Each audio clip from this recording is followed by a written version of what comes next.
Good morning and welcome to Newsroom. My name is Lerato Charlotte. It's also time now to have a look at our headlines this hour. Insecurity in Kasoa heightens as a 21-year-old young man, Okada rider, is killed by two men who requested for his services.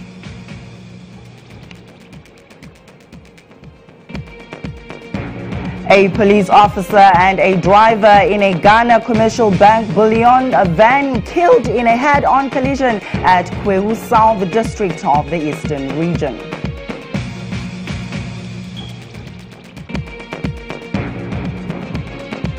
Supporters of the NPP in Wasa Akropong threaten legal action over flaws in the polling register for the NPP's internal elections.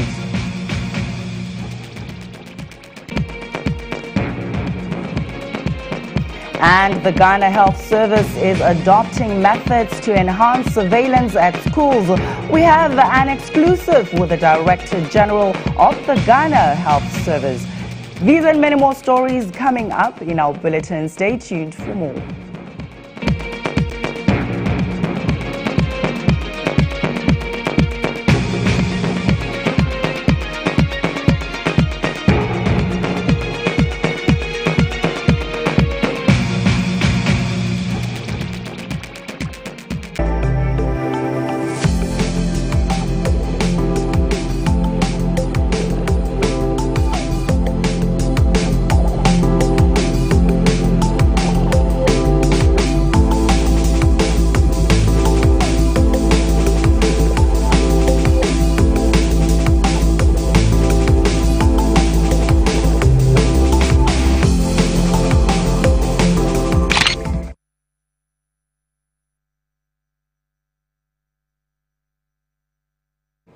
And starting off with one of our top stories this hour, residents of Pokwase Amanfrom are living in fear due to the activities of suspected land guards.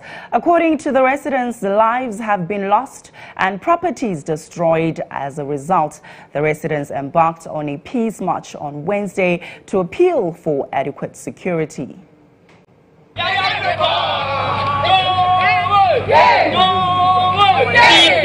For 8 years now, residents have been living in fear.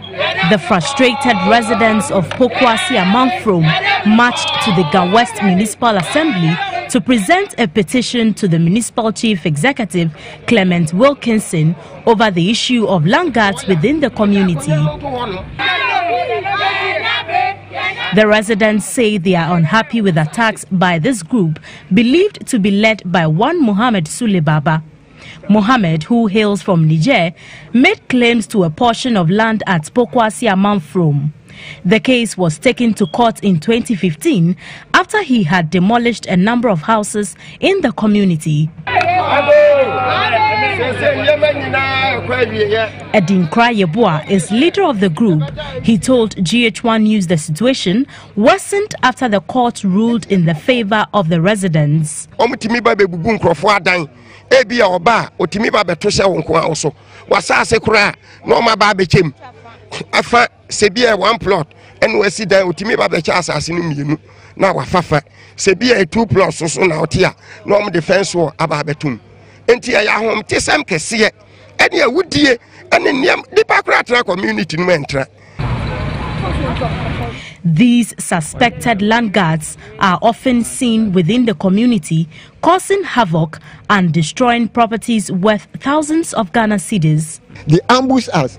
Before we realized, about 20 of them jumped up that my son was captured, and one policeman from the Central Regional Police picked up a gun that was coming to the policeman and whose taxpayer, including mine, was paying on him to protect life and property. He came up to shoot and kill us.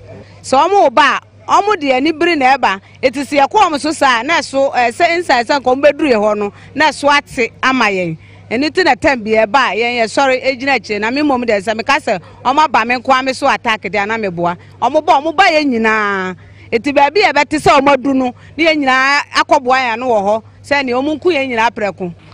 The MC Clement Wilkinson promised to act on the petition. Peace have to prevail.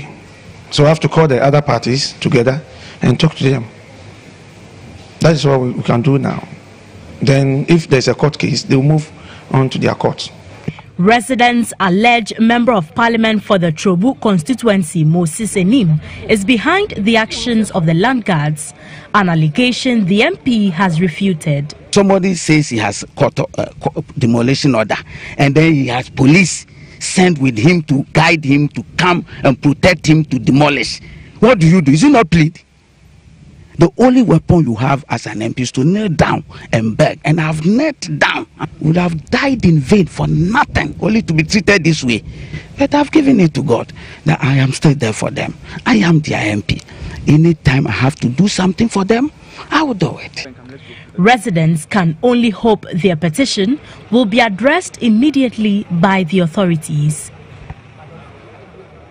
And some updates there on the N1H1 saga, where the Ghana Health Service is adopting multifactorial methods to enhance surveillance at schools. One of such methods is ensuring that at least every senior high school is linked to a hospital. Now, the move has been necessitated as a result of a recent outbreak of the H1N1 and meningitis in some second cycle institutions in the country. The Director General of Health Service, Dr. Nsia Asare, told GH1 in this exclusive interview with William Evans Nkum.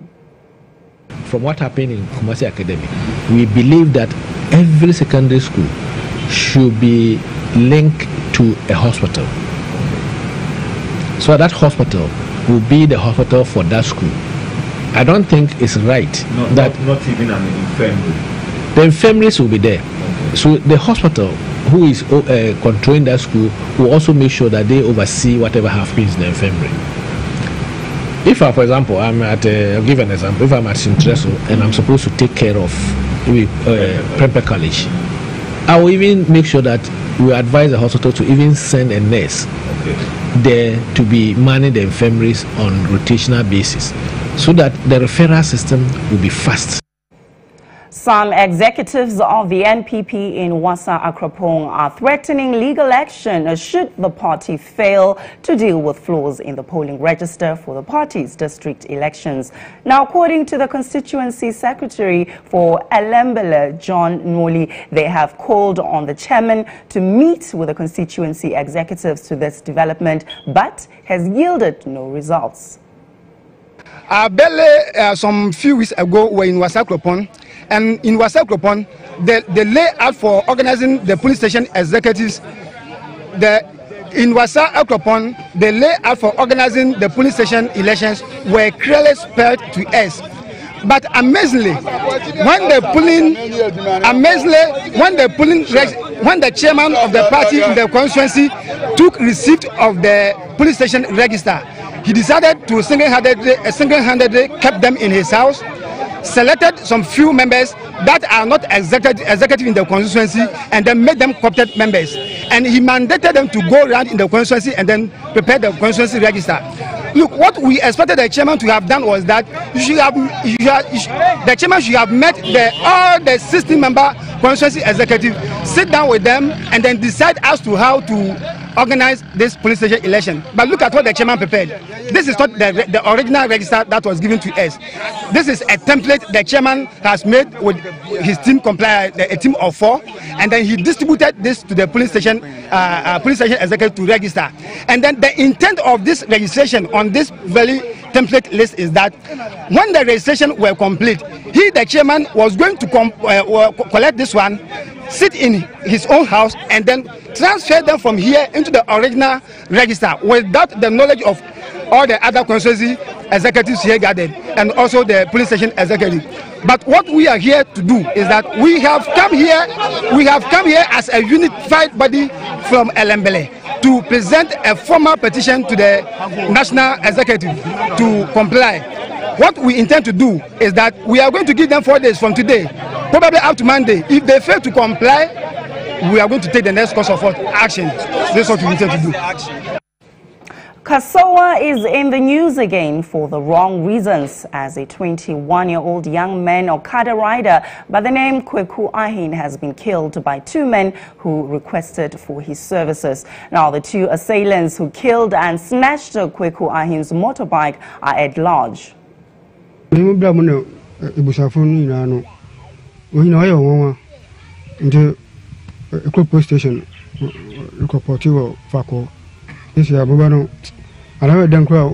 once or so you don't Nina Beko Yasha Ada Uma Ukuno, no watch at home, no Mosa Memphis or Bohemia, a pen crabby, a question.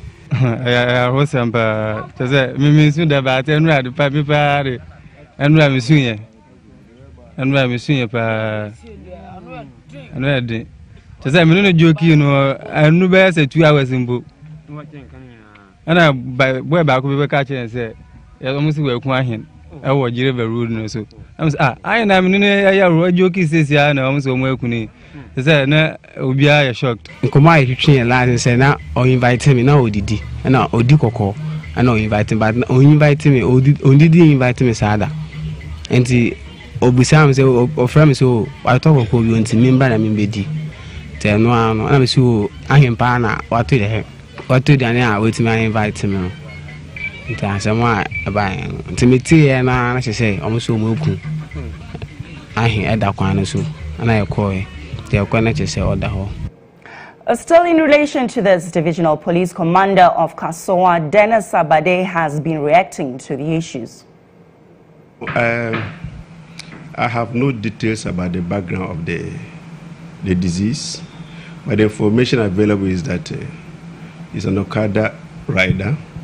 He was at Ofako station looking for passengers or whatever, and two young men approached him, hired his motorbike, and they drove off.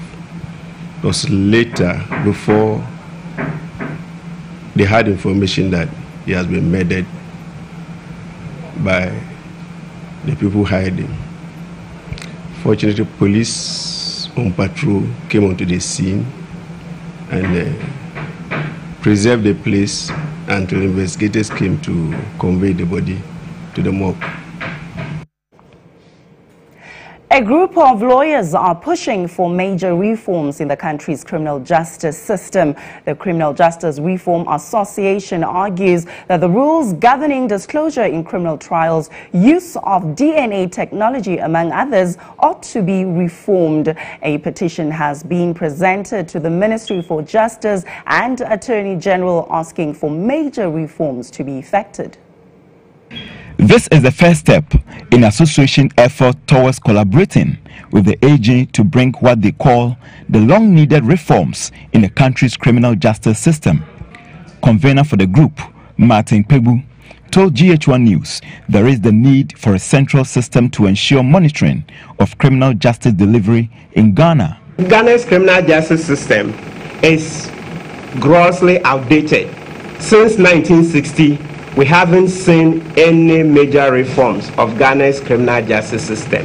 We have taken it upon ourselves as a coalition to push for these much needed reforms because these reforms would affect our own personal liberties. Other colleagues will introduce themselves. Mina Mensah, Regional Coordinator for the Africa Office of Commonwealth Human Rights Initiative, indicated that as the country develops, there is the need for the criminal law sector to also be enhanced. There are so many reforms going on in the sector, and we thought it would be useful if we who are on the ground, we also pitch in our effort. We hope that the ministry will take those things into consideration when they are looking at the sector, because we think that by doing so, it will help to enhance the work that is being done generally, and it also enhance the rights that people enjoy in this country.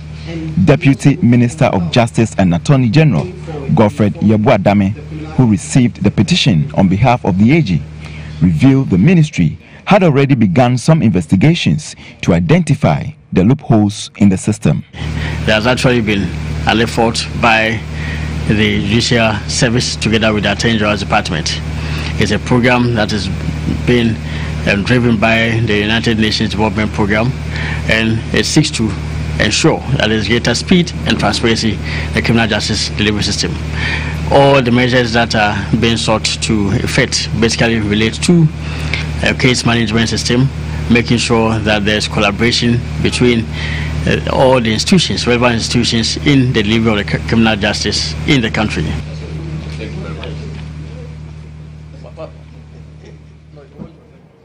You are still watching Newsroom right here on GH1 TV, and still to come in our bulletin. Officer and a driver in a Ghana commercial bank bullion van killed in a head-on collision at Kwehu South District of the Eastern Region. Time now to go for a short break, but don't move. We'll be back with some more news right here on Newsroom.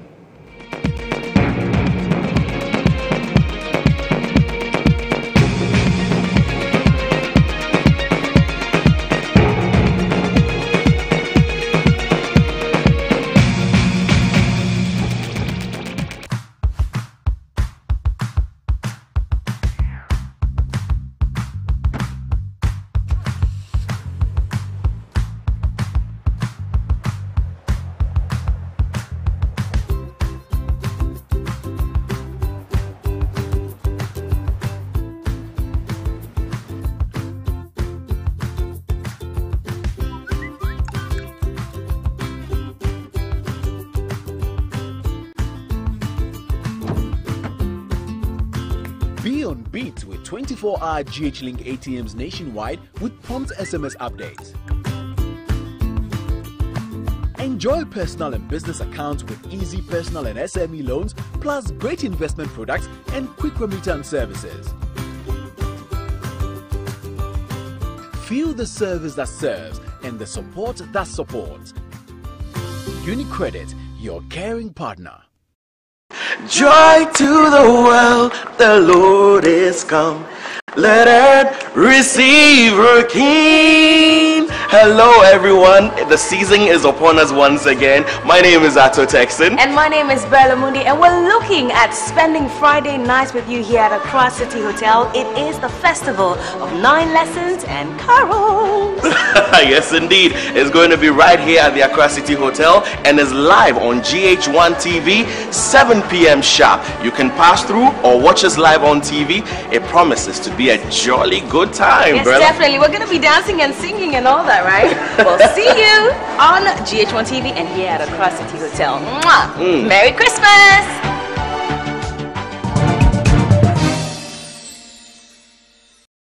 This is not just a television show. This is not just a radio show. This is not just a magazine. This is not just an event. This is a platform telling authentic and honest stories of the struggles, challenges, and ultimately victories of the young African business leader. Well, on starting our business, we bootstrapped the business, and we ended up selling our house and basically everything but one car. Inspiring and motivating the next generation of business leaders. In order to grow and to continue going as a leader, you've got to be genuinely having to be educating yourself, stretching yourself. Equipping aspiring and emerging business leaders with leadership tools for business success and facilitating and building business networks, synergies, and relationships between businesses across the continent and the diaspora. This is the African Renaissance. This is Under 40 CEOs.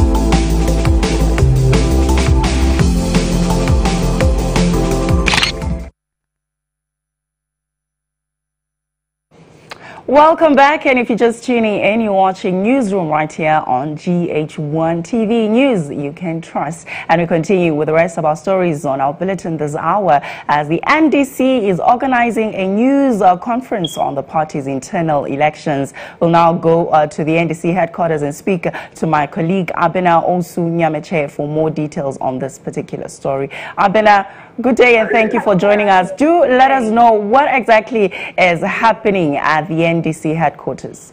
So as you mentioned, the party is preparing for its internal elections, talk about the district level, the constituency level, the regional, and later on the national, that is to elect a party flag bearer.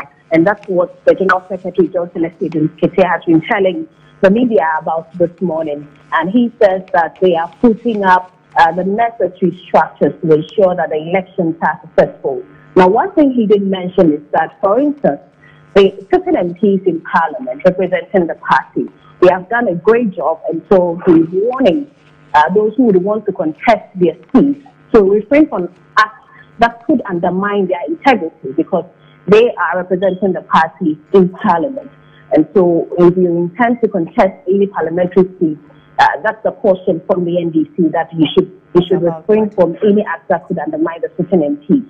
And he didn't mention the things that are coming up for those who would want to contest the flag bearership. Of course, that's a question the media men here are eager to ask him, but he's still making his presentation. Now, before that, a minute silence was observed for the former Deputy Sports Minister, Nina Okedia, whom we understand passed on this morning, and the party expresses condolences to his family. And that's the one thing I should say is that you remember when the NMC handed down some sanctions to media houses in the country for not paying their bill. Now, we are learning that the NMC has pardoned these media houses. They've been granted some form of amnesty, and so for some time later they'll be made to pay part of the amount. And the NDC thinks that it's a step in the right direction and that they are excited that the government listened to them when they did say that those sanctions were an affront to the media. The media has freedom. And so these are some of the things that have been coming out of the press conference, and it's still ongoing. So later this evening, we'll bring our viewers more right here on GH1 TV. All right, thank you very much, Abena, for that update. I suppose we will be expecting quite a lot from our political parties, all of them in preparation for our political future going ahead. And for this, we also go live to Parliament to speak to our parliamentary correspondent, Ibrahim Al-Hassu, for details of what recently just happened in Parliament on the NHIS. Ibrahim. Hello. Good day, Ibrahim. Please, for the benefit of our viewers, do let us know what exactly transpired and is currently developing in Parliament. Well, a number of ministers have been before the House to answer questions from the Parliament.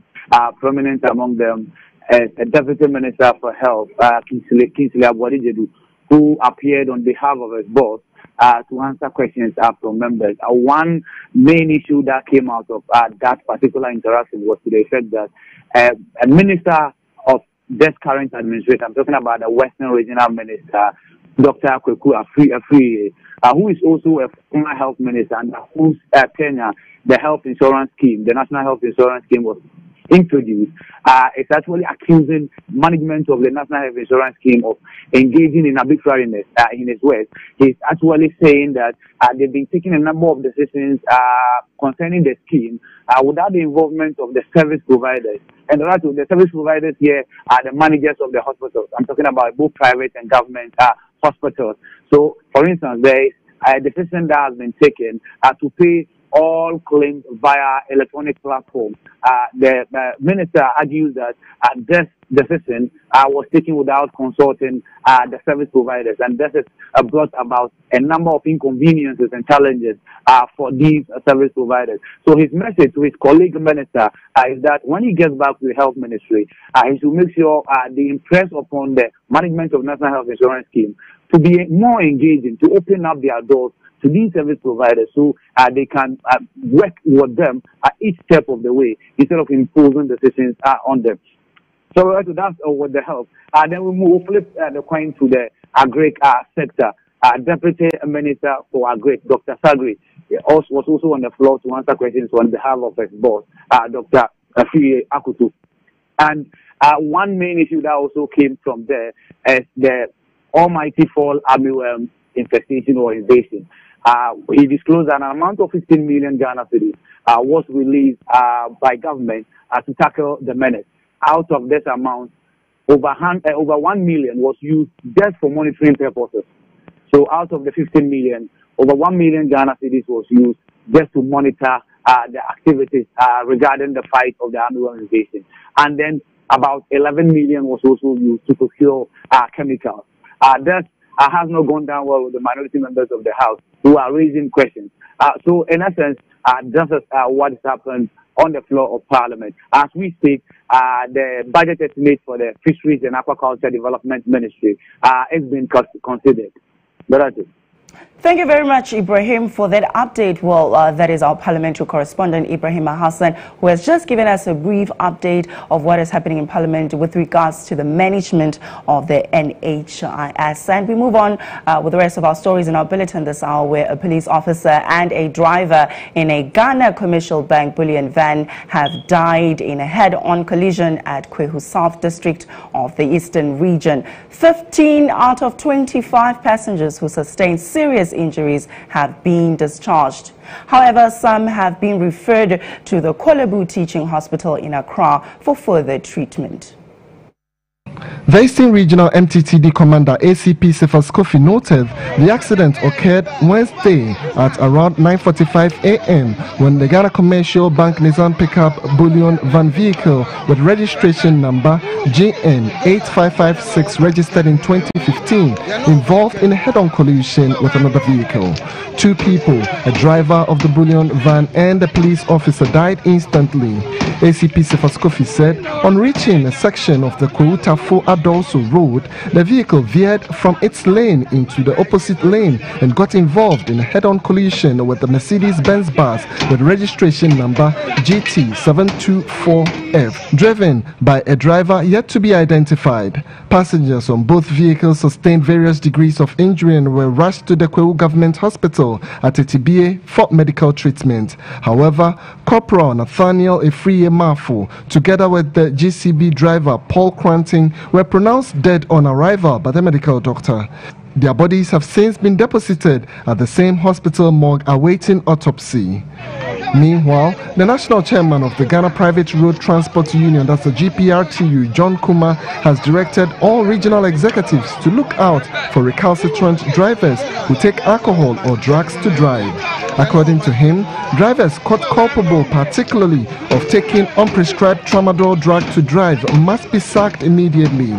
The move, he indicated, is as part of measures to reduce accidents during Christmas and the New Year. The Millennium Excellence Foundation has dismissed accusations of extortion leveled against the Ministry of Trade and Industry.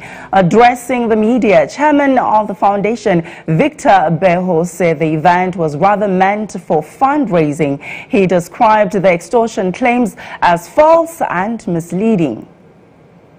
Figures charged at the recent Ghana Expatriate Business Awards event, where the Ministry of Trade and Industry was accused of charging the expatriate community between $25,000 and $100,000 to sit close to the president, has sparked controversy. On Tuesday, December 19, 2017, there was near fisticuff between the Deputy Minister of Trade and Industry, Carlos Ahinkra, and the minority spokesperson on Foreign Affairs, Samuel Okujeto, in Parliament over the proposed charges.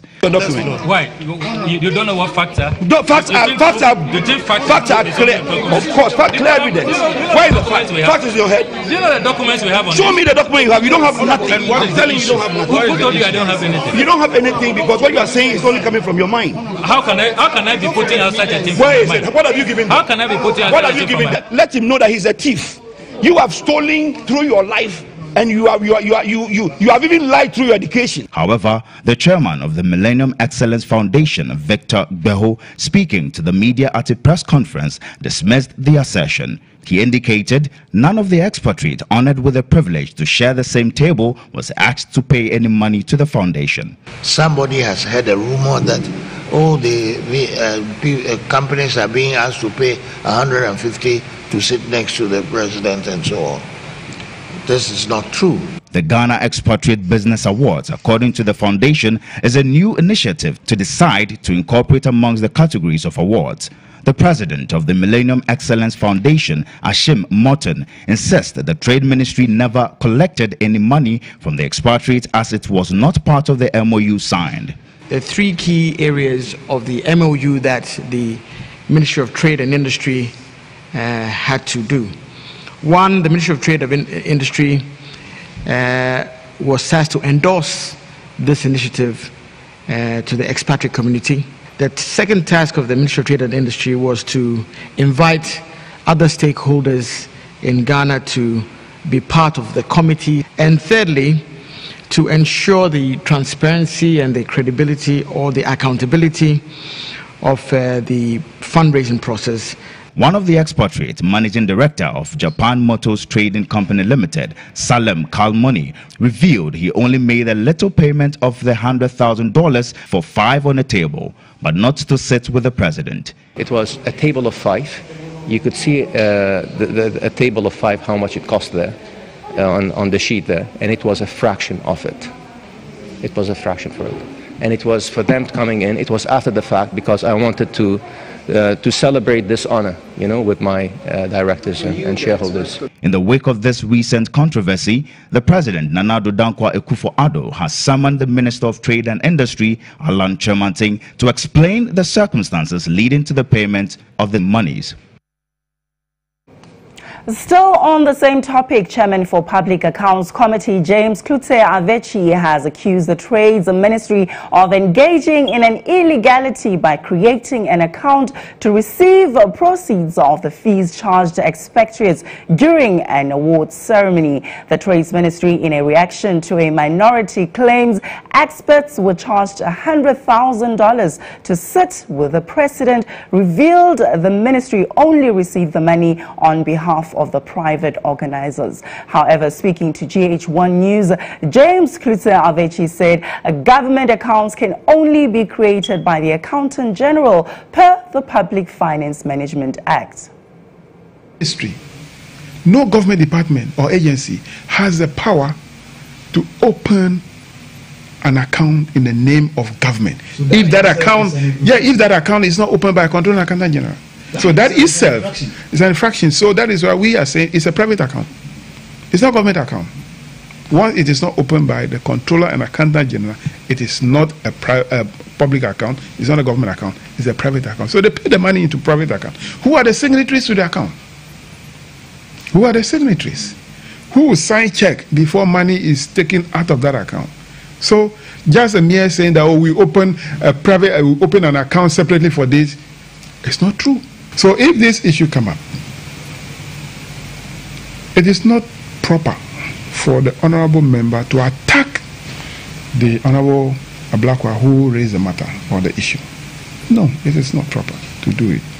Openly, a member of parliament, an honorable member, to openly attack your colleague member where you know we have procedures of anything of nature, what to do to report the matter to the leadership and the speakership of the parliament, for the honorable member to be called so that the matter can be resolved or can be looked into. You openly attack your colleague at the foyer of parliament. I think that is not correct. In other news, GH1 TV's 2 senior journalists, Alice Ayete and Ridwan Karim Dini Osman, have emerged winners in the 2016 Ghana Journalists Association Awards. Alice Ayete bagged 2 awards for her compelling story on education challenges in a community in the Volta region and another riveting story on the ordeal of parents with cerebral palsy children. Ridwan Karim Dini Osman, on the other hand, won the Best Journalist in Rural Reporting for his short documentary on a long-standing water crisis in the Mamprusi West District of the Northern Region. Our major contest first. The awards are part of the GJA's annual flagship programs to recognize journalists and media houses that distinguished themselves through their works in the previous year. Madam Alice Ayete of GHOne TV. GHOne TV's Alice Ayete won the education category for her story, Education in the Jungle, which highlighted how children in Agodwe embark on perilous journey to school every day. The story touched the hearts of many, including foreign-based NGO Council for Ever Association of North America, which has made efforts to build a bridge for the community. This goes once again to Madam Alice Ayete of GHOne Television. When childbirth becomes a curse. Alice's second award was for disability reporting. The award judges praised her fascinating narration in tackling the issue of the ordeal parents with cerebral palsy children go through due to lack of education on the condition. This brings to 2 the number of times Alice Ayete has clinched the award for disability reporting. Reporter for rural reporting, and the winner is GHOne Karim Osman. GHOne TV's GHOne Karim Dini Osman was also adjudged the 2016 Best Journalist in Rural Reporting for shining the light on water challenges in the village near the hometown of Vice President Dr. Mahmoud Bawumia. Congratulations. The award committee lauded GHOne's enterprise in crafting the story as he had gone to the village ostensibly for the 2016 election coverage. GHOne Karim Dini Osman recently received an award in Ethiopia from the African Media Initiative and the African Union as 2017 Best African Journalist for Peace and Security, following a documentary he did on the Bimbilla insecurity. The winner is taking home a 3-bedroom apartment. Host of Peace FM's morning show program, Kokoko, Kwame Sefakai, was adjudged the PAV Journalist of the Year 2016. Mr. Sefakai was deemed by the awards committee to have been outstanding in the year under review. He takes home a 60,000 cedis, 3-bedroom house as well as an SUV this year to reward efforts by various media houses as well as individual journalists in the fight against galamsey. The award ceremony was anchored on the theme Safe Mining and Environmental Protection, the Role of the Media. Ochehine Osajefo Oforipeni Amwetia, who was the guest of honor, recounted how hard he fought the menace of galamsey over the past 9 years without much success. Because of profit, we decide to destroy everything around us. I worry about the future of our children. I worry about new diseases coming into our lives because of our action. I worry about what type of country we're going to leave behind for our children. Other winners for the 22nd GJ Awards are Portia Gabo, Peter Kwao Adato from TV3, John Viga from the Ghanaian Times, Benedict Owusu from Joy FM, and Latif Idrisu of Joy News, among others. And we will now be going to Kumasi at Kumaka in particular to find out some developments on the latest on the N1H1 outbreak. We understand that the vaccines that we were expecting had arrived in the country. And I know that this morning, earlier on, we were expecting a meeting to take place to plan on how these vaccines will be rolled out. And joining us is Ivan Fumado from Ultimate FM, our sister station there, to give us more updates as to what in particular is happening in Kumasi. Ivan, good day, and thank you for joining us. Now, do let me know, ahead of the vaccines arriving in Kumasi, and I know that Kumaka is one of the top priorities where the vaccines will be, issued out. What can you tell us about the atmosphere there? Loretto, the vaccines are already in Kumasi, but they haven't arrived in the school. I'm currently standing in the middle of the school. What is going to happen is that the students are writing examinations. Health staff, I gather, do not want to disrupt their examinations or their attention while they write their exams. They are supposed to finish writing their papers today. So at the moment, they finished paper 1. They just called back the students inside to go and continue with their final papers. It is after these final papers are done that the health staff will begin administering the vaccines. And I can also see that there's a heavy presence of all the teachers in the school, because the teachers are supposed to be part of this exercise. And then there were also news that they should come along with any dependents that they live with on campus, because there are some residencies on campus where some of the teachers live. The authorities of the school, the headmaster and the rest, are currently locked up in a board meeting. It's unclear exactly what they are discussing, but I would suspect that they are discussing ways of rolling out this vaccination and how to finish. The health staff are saying that they are hoping to finish this vaccination within a few hours, because they are training over 40 nurses to come and carry out this vaccination exercise. And even if one nurse is to 100 students, you can imagine that they will finish quite early. And the students that are going to be part of this are 2,030.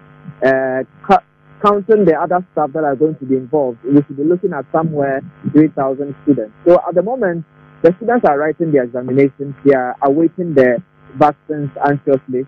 I would have wished to have spoken to some of the students to find out exactly how they are feeling or how they are anticipating the coming in of the vaccines. But unfortunately, school authorities will not allow us. But it looks like everybody is quite expectant, but they are going about their normal examinations. It's afterwards that we will see how the full rollout goes out. Ivan, still on the students, earlier on in the week, we learned that there was one student who was also affected by the N1H1. Do you have any updates for us on that? Yes, that student turned in at the Mensah Government Hospital on Monday with symptoms suspected to be H1N1. The Ghana Health Service said it sent samples to Noguchi to confirm it, but they wouldn't leave anything to chance, so they started administering their antiviral medications, and he's responding to treatment. My understanding from the Ghana Health Service is that this student we are talking about here will be discharged today, and he's doing very well. That's what I gather. And then if this is actually confirmed to be H1N1, that would have broken the 10-day ultimatum that was given for a countdown to be made, so that if in 10 days no infection of influenza is reported, then they will declare the disease completely eradicated. But at day 6, however, this was upset by this new case that they recorded. So if it's actually confirmed, then they will start counting another 10 days from this particular student who turned up with symptoms of H1N1. Director. Thank you very much, Ivan, for that update. That was Ivan Fumado, rather, who is a reporter for Ultimate FM, giving us updates there. And he confirms that indeed the vaccines have arrived in Kumasi. However, still to see is how exactly these will be administered to the students. That is an update there on the vaccine exercise that is expected to take place with regards to the H1N1 and not the N1H1, like I said earlier on. You know, a slip of a tongue, it happens sometimes. The tongue rolls. And on this note, we go for a short commercial break as I deal with my tongue. We'll be back with more stories in our bulletin.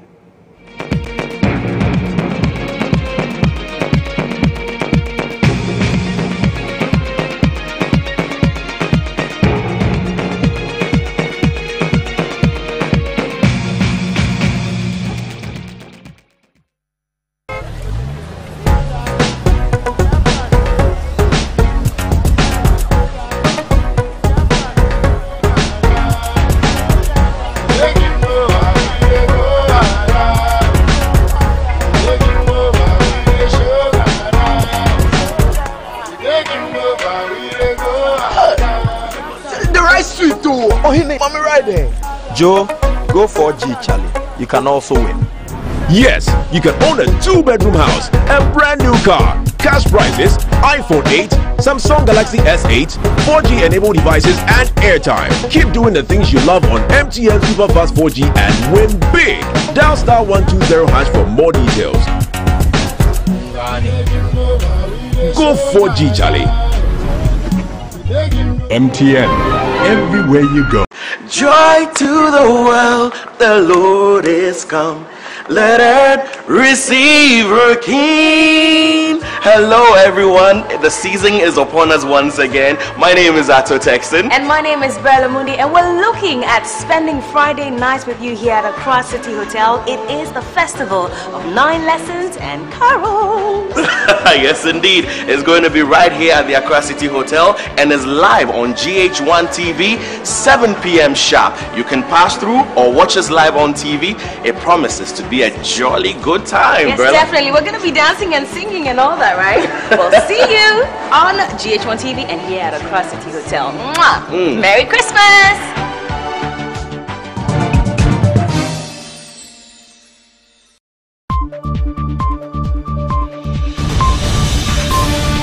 There is a certain satisfaction that comes from hearing the real story from the horse's own mouth when a story breaks or is developing. There are many enterprises of life that the Nanado government will fail. This business is about fighting corruption. We should move it away from the corridors of parliament and confront the greater matter outside there. State of Affairs will be bringing you exactly that.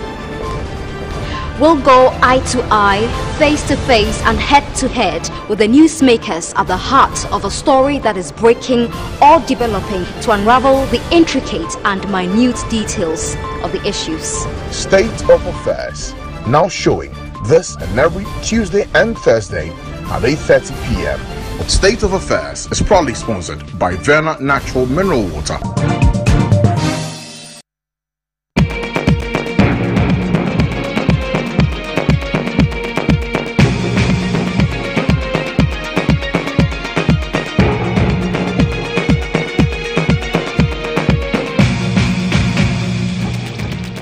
Welcome back, and if you're just tuning in, you're watching Newsroom right here on GHOne TV. Time now to have a look at our business stories this hour.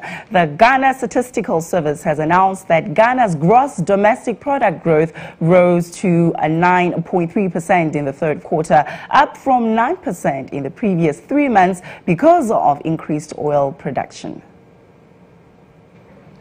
The rise marks a potential turnaround for Ghana's economy, which grew around 8% for years before a global commodity price slump caused a sharp downturn in 2014. The Finance Minister, Ken Ofori-Atta, is seeking to cut spending, restructure debt, and allow narrow consumer inflation to around 8% plus or minus 2 by the end of 2017 under the credit deal of the IMF. The Ghana Statistical Service on Wednesday, December 20, announced producer price inflation fell by 7.1% in November from a revised 8.2% in October because of the major fall in the oil sector. Inflation in the mining and quarrying subsectors, which includes gold production, rose by 1.9% points over the October rate of 12.5%. Acting government statistician Banwadia told the press conference. Inflation in the manufacturing sector fell by 2% to 7.3%. Utilities, however, recorded an unchanged inflation rate of 0.5%. And that's all we have for business today. And now we'll have a look at news making headlines beyond the borders of Ghana on our international news segment.